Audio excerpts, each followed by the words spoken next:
Assalamualaikum warahmatullahi wabarakatuh. Ilmu adalah pemimpin amalan. Ilmu adalah pemimpin amal, dan amalan itu berada di belakang setelah adanya ilmu. Alhamdulillah, wassalatu wassalamu ala rasulillah wa ala alihi wa sahbihi wa man tabi'ahum bi ahsanin ila yaumiddin. Mu'adzin bin Jabal radhiyallahu anhu mengatakan, al-ilmu imamul amali wal amalu tabi'ahu. Ilmu adalah pemimpin amal, dan amalan itu berada di belakang setelah adanya ilmu. Ulama hadis terkemuka yakni Al-Bukhari berkata, al-ilmu qabla al-qawli wal amali. Ilmu sebelum berkata dan berbuat. Perkataan ini merupakan kesimpulan yang beliau ambil dari firman Allah Ta'ala, fa'lam innahu la ilaha illallah wastaghfir lidzambik. Maka ilmuilah, ketahuilah bahwasanya tiada sesembahan yang berhak disembah selain Allah, dan mohonlah ampunan bagi dosamu. Dalam ayat ini Allah memulai dengan ilmuilah, lalu mengatakan mohonlah ampun. Ilmuilah yang dimaksudkan adalah perintah untuk berilmu terlebih dahulu, sedangkan mohon ampun adalah amalan. Ini pertanda bahwa ilmu hendaklah lebih dahulu sebelum amal perbuatan. Amalan yang bermanfaat adalah amalan yang terlebih dahulu didahului dengan ilmu. Amalan yang di dalamnya tidak terdapat niat, ingin mengharap-harap ganjaran, dan merasa telah berbuat ikhlas, maka ini bukanlah amalan, karena tidak didahului dengan ilmu. Sesungguhnya yang dilakukan hanyalah seperti amalannya orang gila yang pena diangkat dari dirinya. Ibnul Munir rahimahullah berkata, yang dimaksudkan oleh Al-Bukhari bahwa ilmu adalah syarat benarnya suatu perkataan dan perbuatan. Suatu perkataan dan perbuatan itu tidak teranggap kecuali dengan ilmu terlebih dahulu. Oleh sebab itulah ilmu didahulukan dari ucapan dan perbuatan, karena ilmu itu pelurus niat. Niat nantinya yang akan memperbaiki amalan. Keutamaan luar biasa ilmu syar'i.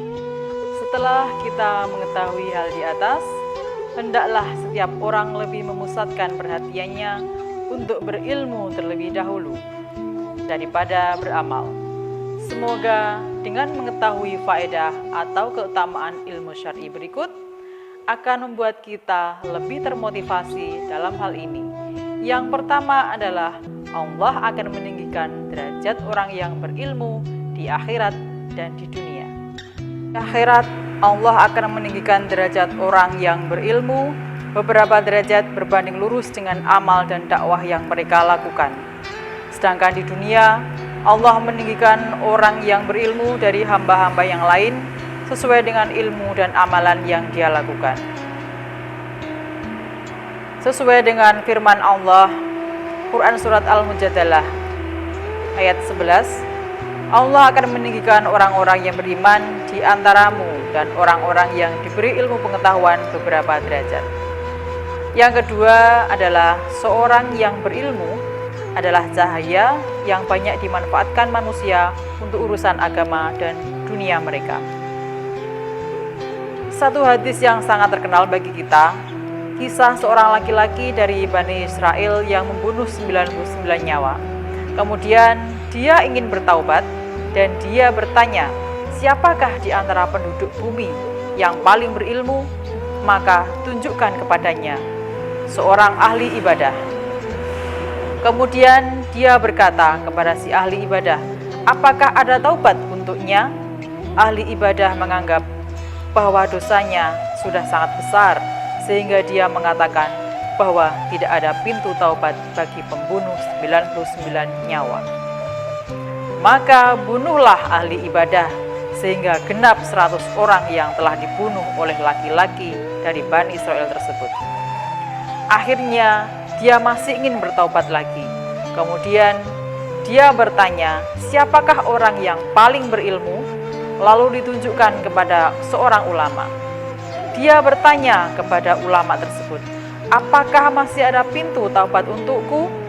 Maka ulama tersebut mengatakan bahwa masih ada pintu taubat untuknya dan tidak ada satupun yang menghalangi dirinya untuk bertaubat.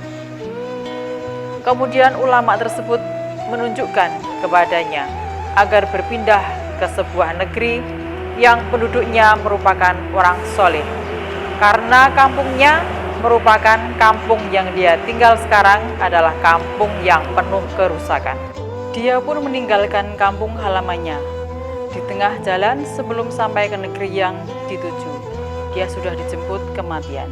Hadis riwayat Bukhari dan Muslim. Kisah ini merupakan kisah yang sangat masyhur. Lihatlah perbedaan ahli ibadah dengan ahli ilmu. Kemudian yang ketiga adalah ilmu adalah warisan para nabi.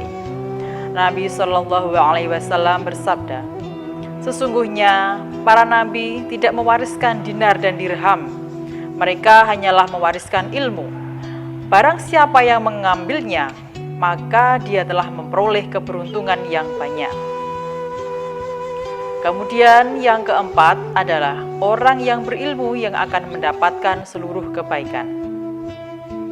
Rasulullah Shallallahu Alaihi Wasallam bersabda, barang siapa yang Allah kehendaki mendapatkan seluruh kebaikan, maka Allah akan memahamkan dia tentang agama. Syekhul Islam Ibnu Taimiyah mengatakan, setiap orang yang Allah kehendaki kebaikan padanya pasti akan diberi kepahaman dalam masalah agama. Sedangkan orang yang tidak diberikan kepahaman dalam agama, tentu Allah tidak menginginkan kebaikan dan bagusnya agama pada dirinya. Ilmu yang wajib dipelajari bagi manusia adalah ilmu yang menuntut untuk diamalkan saat itu. Adapun ketika amalan tersebut belum tertuntut untuk diamalkan, maka belum wajib untuk dipelajari. Jadi, ilmu mengenai tauhid, mengenai 2 kalimat syahadat, mengenai keimanan adalah ilmu yang wajib dipelajari ketika seseorang menjadi muslim. Karena ilmu ini adalah dasar yang harus diketahui. Kemudian, ilmu mengenai sholat, hal-hal yang berkaitan dengan sholat, seperti bersuci dan lainnya, merupakan ilmu berikutnya yang harus dipelajari.